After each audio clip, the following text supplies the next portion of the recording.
नमस्कार आणि आपण पाहत आहात लोकहित लाईव्ह न्यूज चॅनल, आवाज सर्वसामान्य जनतेचा।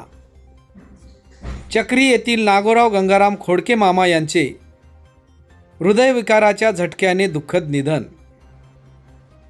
हातगाव तालुक्यातील चक्री येथील ज्येष्ठ शिवसैनिक नागोराव गंगाराम खोडके मामा यांचे आज सकाळी 3 वाजता हृदयविकाराच्या झटक्याने दुःखद निधन झाले। खोडके मामा यांचे वय 106 वर्ष होते। त्यांच्या पश्चात एक मुलगा, सून, 2 नातू, एक नात व नातसून असा आप्त परिवार आहे। त्यांच्या निधनामुळे खोडके परिवार व चक्री गावावर शोककळा पसरली आहे। चक्री येथील त्यांच्या शेतामध्ये त्यांना अग्नी देण्यात आली। खोडके मामांना यावेळी सर्व शोकाकुलांच्या हस्ते भावपूर्ण श्रद्धांजली वाहण्यात आली। ईश्वरचरणी प्रार्थना करतो, व्यक्ती जन्माला आली, मृत्यू सोबतच घेऊन आलेला आहे। त्यामुळे आज ना उद्या प्रत्येकाला जावंच लागणार आहे, पण मरावे परी कीर्ती रूपे उरावे ह्या म्हणीनुसार खोडके मामाने सातत्याने आणि सतत मार्गदर्शन आम्हाला केलेलं आहे।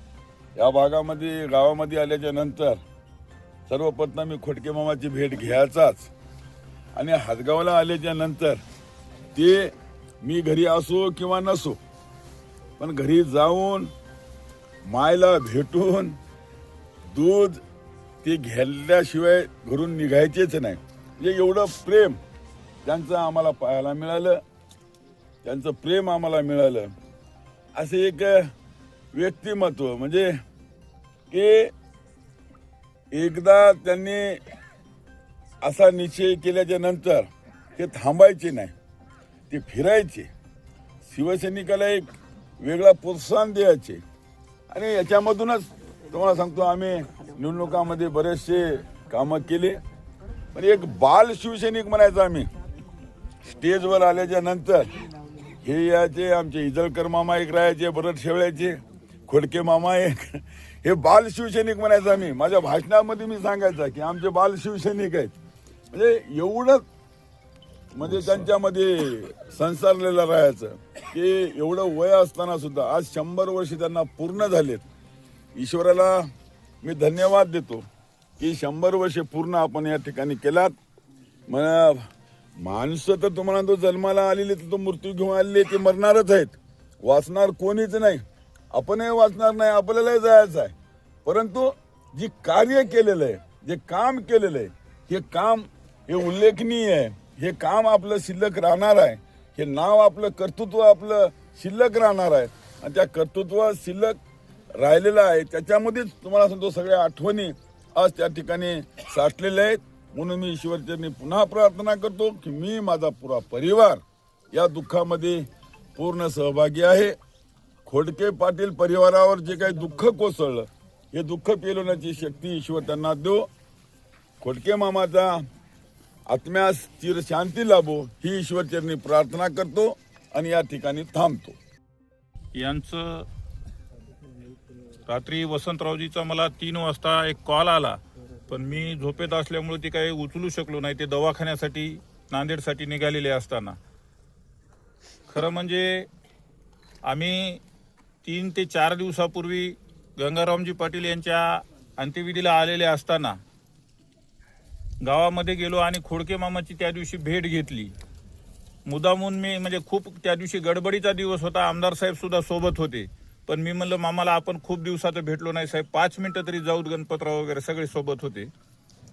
अतिशय प्रेरणादायी व्यक्तिमत्व, वयाची 100 गाठल्याच्या नंतर सुद्धा त्यांच्यामध्ये असणारा उत्साह आणि प्रत्येक निवडणुकीमध्ये आम्हाला एक प्रेरणा मिळणारे व्यक्तिमत्व।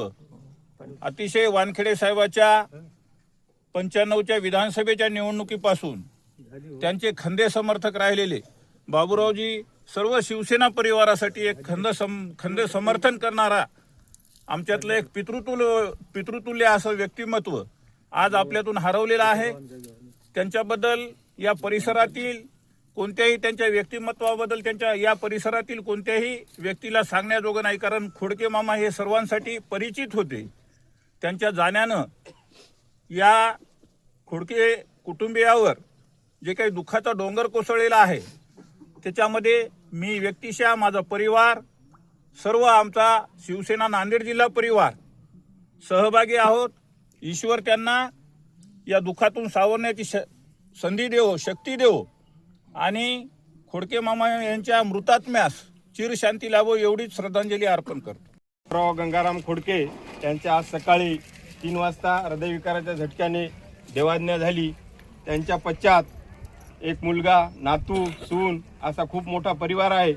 त्यांच्या जाण्याने आपल्या गावावर आणि संबंध शिवसेना परिवारावर जी पोकळी निर्माण झाली त्याच्यातून सावरण्याची शक्ती ईश्वर त्यांच्या परिवाराला देवो अशी मी श्रद्धांजली वाहतो. तदनंतर तदनंतर आपले माजी तालुका प्रमुख सुभाषराव जाधव यांना विनंती करतो 2 शब्द बोलावे. मंडळी, खोडके बापू यांचं निधन झालं. बाळासाहेबांनी फोन केला, भगवानरावचा फोन आला. अतिशय दुःख झालं. समाजामध्ये सर्वांना घेऊन चालणारं नेतृत्व आपल्यातून हरवलं. त्याच्यामुळं अतिशय फार मोठी पोकळी निर्माण झाली. आज त्यांच्या या अंत्यविधीला हा जे सर्व जनसमुदाय थांबला ते त्याचं कारण हेच की बापूंना सगळ्यांच्या सोबत अतिशय गुण्यागोविंदानं आनंदानं सर्वांचं विचारपूस करून सर्वांना सहकार्य करून मग ते आमचे माजी खासदार वानखेडे साहेब असोत, बाबुराव कदम साहेब असोत, विवेकराव देशमुख असो, बाळासाहेब महाजन असो की मी असो, आम्हा या सर्वांना राजकारणामध्ये मोठं करण्यामध्ये, वाढवण्यामध्ये आणि आमच्यासोबत रात्रंदिवस एवढ्या वयामध्ये ऊन असो, ताण असो, हिवाळा असो आमच्यासोबत ते फिरायचे. त्यांच्यासारखे मोठे मोठे माणसं पाठीमागं होते म्हणून आम्ही या ठिकाणी आज पोहोचलो. आज त्यांच्या जाण्यानं आम्हाला आणि संपूर्ण हिंगोली मतदारसंघातल्या परिवारांना अतिशय दुःख झालं. त्यांचं वय 100च्या वरे गेलं होतं. त्यांना एक मुलगा, 2 नातू, भावकी असा फार मोठा परिवार आहे आणि त्यांच्या जाण्यानं या परिवारावर अतिशय दुःखाची कळा पसरली. त्याच्यातून सावरण्याची आई एकदम शक्ती देव हीच ईश्वरचरणी प्रार्थना करतो आणि या ठिकाणी थांबतो. यांचं सकाळी 3 वाजता निधन झाल्याची बातमी सकाळी कळाली. मामा या भागाचे ज्येष्ठ नेते होते. हे आपले आदरणीय माजी खासदार सुभाषरावजी वानखेडे साहेब यांनी या ठिकाणी त्यांच्या श्रद्धांजलीमध्ये सविस्तर सांगितलं. आपल्या सर्वांना या ठिकाणी त्यांना अखेरचा निरोप द्यायचा आहे. साहेबांनी सांगितल्याप्रमाणे त्यांनी आपले 100 वर्ष आयुष्य चांगलं आणि ठणठणीत जगले. मामांचा स्वभाव सर्वांनाच माहीत आहे. याच्यासाठी केला होता अट्टाहास, शेवटचा दिवस गोड व्हावा. या ठिकाणी आज त्यांना आपण शेवटचा निरोप देण्यासाठी सर्व मंडळी, त्यांचे पाहुणे मंडळी, सर्व त्यांची चाहते मंडळी, सर्व गावकरी मंडळी या ठिकाणी आपण उपस्थित आहोत.